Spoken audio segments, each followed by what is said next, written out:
เกิดอีหยังขึ้นมือขึ้นนี่สร้างทำผมบ้านวาสันเดได้มีโอกาสได้มาแต่งทรงผมให้น้องอาอายในคอนเสิร์ตมือคืนนี้กลับไปแล้วโพสถึงถึงน้องอาอายขนาดนี้นั่นหมายความว่าแนวใดทักทายสวัสดี FC แฟนคลับทุกทานที่เคารพและนับถือเป็นอย่างสูงมาพบมาพ่อกับเจเบาเล้าคลิปนี้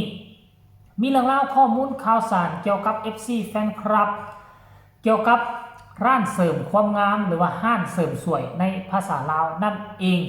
เพิ่นได้มีโอกาสครั้งหนึ่งในชีวิตได้มาใกล้ชิดกับน้องอาอายสกุลณพรลูกสาวของพอนกพงศกรแวดวงการหมอลำของพวกเขานี่เนาะจะบ่ว่าจะเป็นพระเอกนางเอกโดยเฉพาะคือนางเอกหมอลำเนาะคันถ้าหากว่าตนเองมีกระแสมีชื่อเสียงพอมีหน้ามีตาในสื่อสังคมโซเชียลเนาะก็จะมีแฟนคลับนับหน้าถือตาอยากใกล้ศอกอยากใกล้ชิดมือนี่มีห้านเสริมสวยห้านนี่มือนั่นมีห้านเสริมสวยห้านนั่น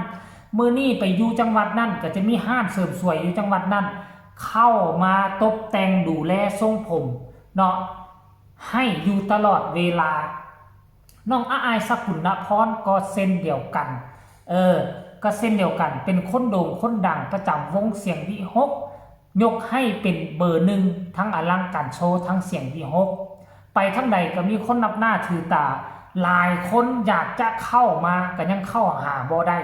เพราะอย่าง FC แฟนคลับหลายแล้วมือวานนี่อยู่บ่อยู่น่าจะมีคนบอกมาจ้างห้านเสริมสวยห้านหนึ่งมาแต่งทรงผมแต่งองค์ทรงเครื่องให้กับน้องอาอายสกุลนพรลูกสาวของพอนกพงศกรเพิ่นก็บอกว่าเนาะเพิ่นมีความรู้สึกภาคภูมิใจหลังจากแต่งให้เสร็จสำเร็จเสร็จสิ้นออกมาสดสวยงดงามอีหลีเนาะจนเจ้าของห้างอดใจบ่ได้ออกมาโพสต์ความในใจถึงอาอายว่าแล้วนี่รู้สึกภูมิใจและดีใจมากที่เฮาเป็น FC และได้ดูแลทรงผมให้ศิลปินที่เฮาฮักและชื่นชมตั้งแต่น้อง ได้เข้าวงการมาใหม่ๆว่าซันเดย์แค่นี้เราก็อะไรนะดีใจมากแล้วขอบคุณป้าโบป้าอ้อนที่ทำให้ช่างบ้านคนนี้ได้เข้าถึงน้องว่าซันเดย์แฮชแท็กอาอายสกุลนพรแฮชแท็กหมอลำเสียงวีหกเพิ่นยังอันนั้นอยู่เลยถนอมทอมตนเพิ่นบอกว่าสร้างบ้านได้มีโอกาสได้มาแต่งทรงผมได้มาจัดทรงผมให้ศิลปินโด่งดังแห่งเสียงวีหกว่าซั่นเพิ่นก็ถนอมทอมตนความจริงฝีไม้ลายมือของเพิ่นน่ะบ่ธรรมดา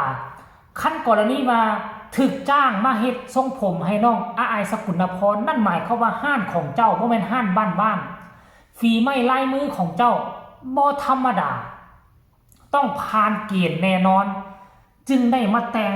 จึงได้มาจัดทรงผมให้น้องอาอายสกุลนพรเจ้าของห้านก็บอกว่าดีอกดีใจฮู้จักน้องอาอายตั้งแต่ตอนเข้าวงการใหม่ๆชื่นชมน้องเป็น FC น้องตั้งแต่ตอนน้องบ่ทันโด่งทันดัง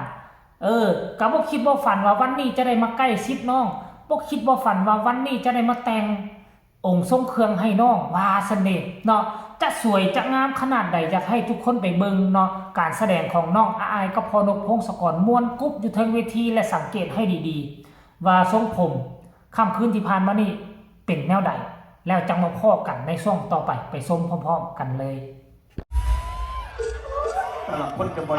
กูบอกว่ากูเป็นอดีตลุงให้ตะกอนผัวกูอยู่บ้านนี้ตะกอนผัวกูอยู่บ้านนี้เป็นยังนะว่าไงกันลูกเอาไหมมันบ้านคิดสมาร์ทพอรับก็แล้วคณะมาเลยน้องกันทุกนี้เราดนตรีร่างกายทั่วเนาะขอโทษค่ะไม่ได้อย่าลืมขึ้นต้นคือแค่ลูกเปลี่ยนเลยจะขึ้นแฮกเลยบ่าวตรงนี้สาวฮาเล่มองกับใครอายอยู่บ่มองบอกว่าที่จะเกิดที่น้องเบาอยากแสนเสีย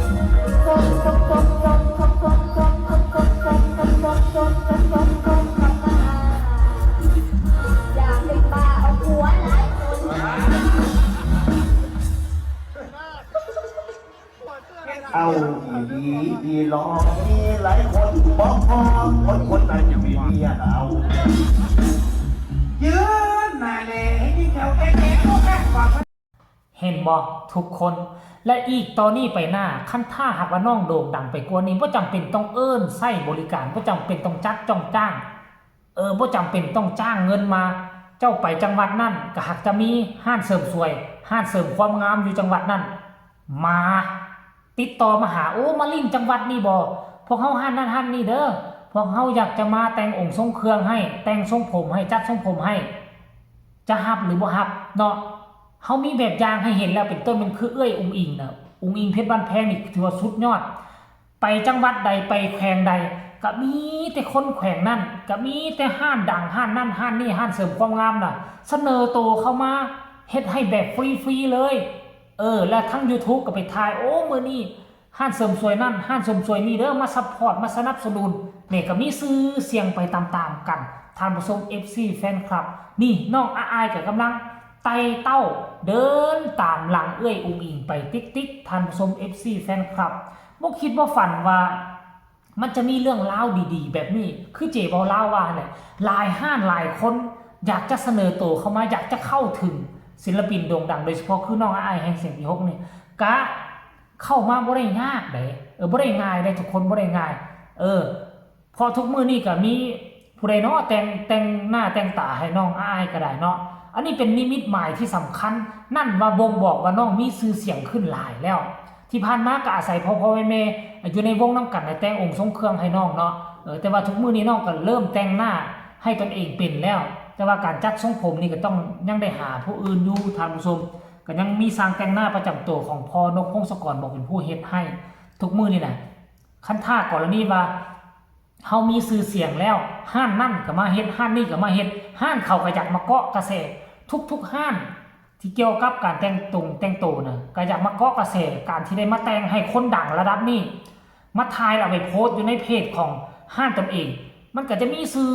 เสียงกระแสโด่งดังขึ้นตืมห้านนี่ก็ FC แฟนคลับของน้องอ้ายก็จะลังไหลเข้าไปใช้บริการอีกตืมหัวหน้าท่านผู้ชม FC แฟนคลับเขาเอิ้นว่าน้ำพึ่งเรือเสือเพิงป่าท่านผู้ชมเนาะเสือเพิงป่าขนมเพิงป่าคลิปนี้ก็น่าจะฝากเอาไว้ซะนี่เนาะตอนแรงๆตะเวนตกพาดในภู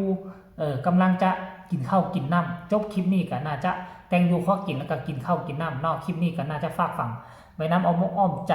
FC แฟนคลับของอายสกุลพรมีคำตำหนิติส้มกับส่งข่าวมาได้พ่อกันใหม่ในคลิปหน้าสำหรับคลิปนี้สบายดี